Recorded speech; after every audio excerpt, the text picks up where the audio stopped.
New creation man, Christ is in all. This means that every born again believer has Christ dwelling in them. For it is Christ in us that makes us born again. You either have him in you or don't have him at all. He that has the Son has life. He that does not have the Son does not have life. If Christ is the all of God, then he is in every believer. That means that every born again believer has the fullness of God dwelling in them. When you have Christ in you, you have the fullness of God dwelling in you. There are no parts or pieces of Christ. You either have him all or you don't have him at all. When Christ comes into your life, you have the fullness of God. This means we have the power, wisdom, grace, strength, love, righteousness, peace, joy, etc. of God living and dwelling in us.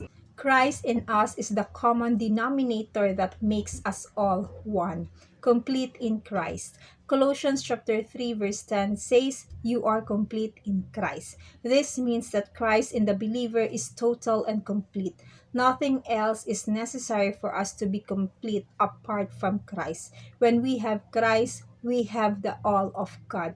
We cannot be anyone complete than we are already are, because Christ in us makes totally complete. Nothing else is necessary for you to be saved, made righteous, justified, etc. We are already are by Christ in us. I am saved, justified, made righteous, and made complete by his life dwelling in me and I in him. Christ and Christ alone is our completeness. This also shows us that all human beings are incomplete creatures. They are void and empty. The only way the human being becomes a complete and total man is by the way God intended for him, which is by Christ in you. When Christ comes into our life, he makes us totally complete. He becomes our all sufficient one, in which nothing else is needed apart from him. Religion is always trying to get our eyes off from Christ and onto works. It ignores Christ and adds additional requirements, includes fasting and prayer, baptism, works, etc. to the believer to make him complete and acceptable to God. This is saying that Christ is not enough. It is adding to Christ and saying Christ plus baptism equals salvation. Christ plus works is a man justified and saved. Christ plus me doing something equals righteousness. This is saying that Christ's redemptive work on the cross and his life in us is not enough. This, however, does not mean that believers won't pray, be baptized, and serve God.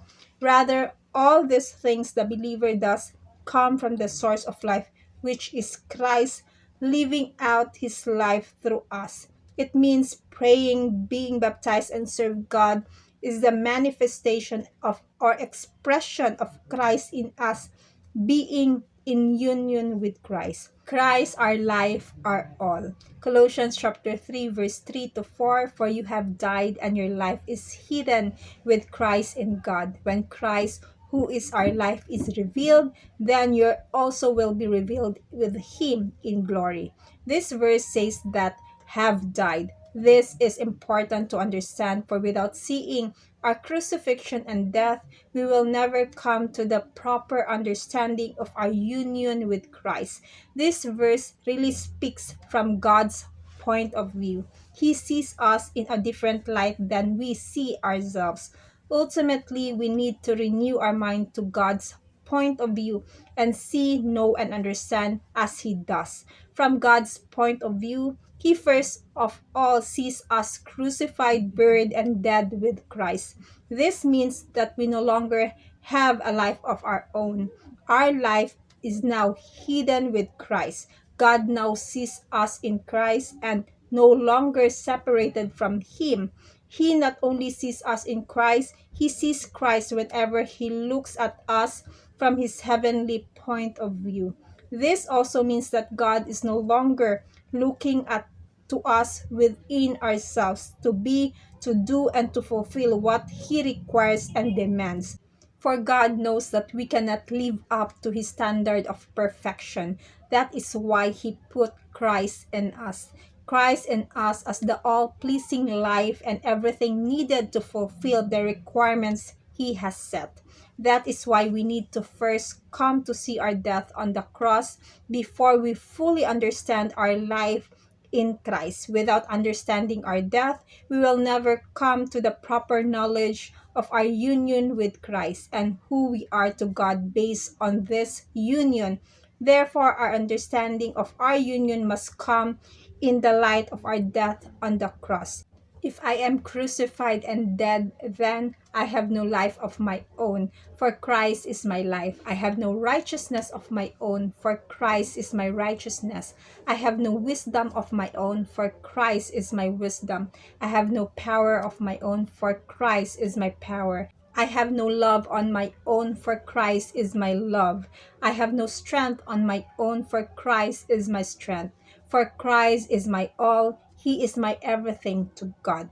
If I am crucified and dead, God is no longer looking to me to live the life He requires. Rather, He is looking to Christ and us to live that life. Christ is now my life, my strength, my righteousness, my power, my peace, my love, my all, and my everything. He is the all of the Father. Everything the Father is and need is in Christ. He is the all fullness and all fulfillment of the Father, and He is in us. That is why the only pleasing and acceptable life to the Father is Christ in the believer. The ultimate will of the Father is Christ living our life and not I living or doing anything independent of Him. For it is only by Him, in Him, through Him, and Him living in us that the ultimate will and purpose of God will be accomplished and fulfilled. It is Christ in us that is the righteousness, love, joy, power, strength, life, meekness, humility, wisdom, holiness, and all attributes of God. We are not becoming something apart from Him. Rather, it is Him in us that we are becoming one with, to the glory of God the Father. I see Jesus in you all. To God be the glory. God bless you.